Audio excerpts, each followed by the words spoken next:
Once you can identify which of these styles have piqued your interest Hmm. and eliminate the ones that haven't, then you'll be able to dive more deeply into those. And I would highly, highly encourage, if you have husband and wife both watching this, each of you take the quiz separately and Oh, then yeah. compare your answers. Before we close today, I know that you have a fun quiz that you like to give out. And we're going to go through this pretty quickly, but I would love for you to do this. And then we're going to put this quiz in the show notes. So don't get stressed out, moms, dads, if you're listening to this and you can't get through every question, maybe just listen to it and then go back and look at the show notes and answer these questions. And this is going to help you kind of figure out where you might fall on this, spectrum of different teaching styles. So I'll let Yeah, you so jump that into this quiz. once you can identify which of these styles have piqued your interest Hmm. and eliminate the ones that haven't, then you'll be able to dive more deeply into those. And I would highly, highly encourage, if you have husband and wife both watching this, each of you take the quiz separately and Oh, then yeah. compare your answers. I've seen it over and over, Yvette. I've seen they are both on the exact same page. Hmm. That's great. Now you know where you're headed and why. Or the other thing I've always seen is that they're exact opposites.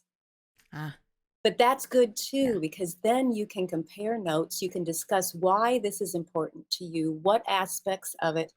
Do we want to use that approach for some subjects? Which subjects? Do we Right. want to use this approach for other subjects? Just so you can both be on the same page Hmm. and entering this journey together. That's Yeah. very important. Yeah. I So, love it. all right, what I'm going to do is I'm going to read a sentence, and if it describes you, then at the end, I'm going to tell you a letter that I want you just to jot down the letter so you don't have to scribble down the whole sentence, all right? Just put down the letter, and at the end, count up how many of each letter you have written down. And that will help you see which one you have more of a leaning toward, which approach, all right? Okay. So if you're concerned about keeping lockstep with the local school system, then write down the letter T. Some parents know that their kids are only going to be homeschooled a short time and they want to put them back in. And to make that reentry more smooth, then that's what I mean by lockstep with the local school system. A Okay. T approach would probably be better for you. If you don't necessarily want to plan, you prefer to be spontaneous. That's just how you roll. And your family loves that too. Then write down the letter N. All right, if you place great emphasis on having facts memorized, having them just at the tip of your mind, write down the letters, two letters here, T and C. If you love hands-on projects, you know, Hobby Lobby is your favorite place in the whole world, that type of thing, and you don't mind spending the time on getting them ready or cleaning up after them, that's just your happy place. Write down the letter U. If you think that the teacher should be the fountainhead of all knowledge, the child has a question, he comes to the teacher tells him what or where to find it, then write down these three letters. Three of the approaches cater to that. T, C, and U. Write down those three. If you want your homeschool to be described as rigorous and challenging, that's how you want it described, then write down the letter C. Now, this one's a little bit odd, maybe. If you don't want to be different, here's what I mean by that. Some of these approaches are more well-known than others to people outside the homeschool community and sometimes to people inside the homeschool community. And so if you want to be able to tell somebody, oh, I do this, and they understand it pretty easily, Hmm. that's what I'm talking about. You don't really want to be different. Right. You want an easy comparison there. Then write down T, C, and U. Those are probably the most well-known styles. If you love the idea of learning from good literature and from books that make the subject come alive, then write down the letter L.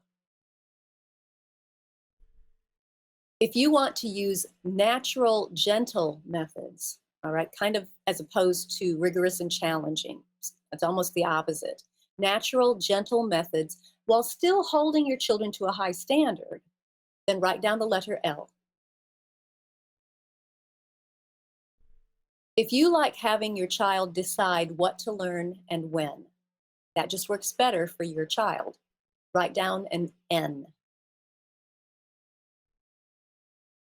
If you want to linger with art and music and nature and handcrafts, not just skim over them, but linger with them, write down these two letters, L and N.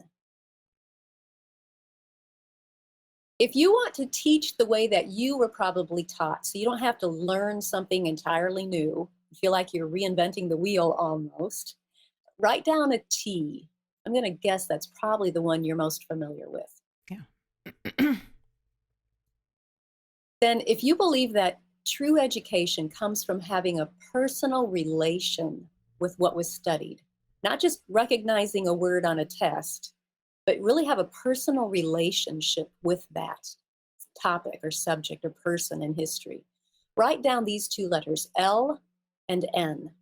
Both of those focus on forming those personal relations. The next one is if you want your child to learn how to self-educate, to be able to teach himself or herself for the rest of her life, write down L and N. If you live and die by standardized test scores, now maybe you don't want to live and die by them. Different states have different laws and regulations. And I'm sure, Yvette, you've probably touched on this or will, Yes, to help people find out what absolutely. is required in their state or province. Mhm. Some states put a heavy emphasis on standardized test scores. Right. So if you need to put a big emphasis on that, probably T and C are going to be your best approaches to help you meet those requirements. And then a couple more. If you have a large family, you want to teach all 26 of your kids together for as many subjects as possible. The two approaches that will be easiest to do that with are L and U. Write down those two letters. If, on the other hand, it's going to work better for you to have each child on his or her own separate track, then write down these three letters, T, C, and N. And then I like to give a few statements that just to encourage you that these are going to be true no matter what approach you use. You can accomplish these objectives with any of the five. If you want something that will work for a special needs child, I have a special needs child. And if you want something that will work for your special needs child, you can use any of the five. Hmm. You're going to need to tweak it, of Sure. course, to fit your child, but you can use any of the five or aspects of any of the five. And if you have that large family of 26 kids or however large you want to make it, you can use any of the approaches. I've seen it work with different sized families. And on the flip side, if you are homeschooling only one child, you can use any of the five approaches. Also, if you are working from home or you're working outside the home and you have to fit your homeschooling around your work schedule, you can do that with any of those five approaches. Maybe you're also going to be calling in other people to help you with the teaching, grandparents or your spouse, and you're going to be handing things off. Again, you can do that with any of the five.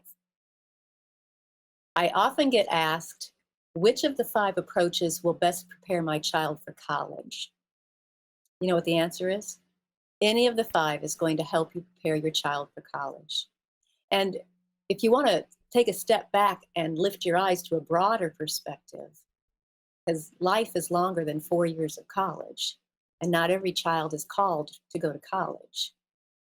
But any of these approaches are going to prepare your child well for life.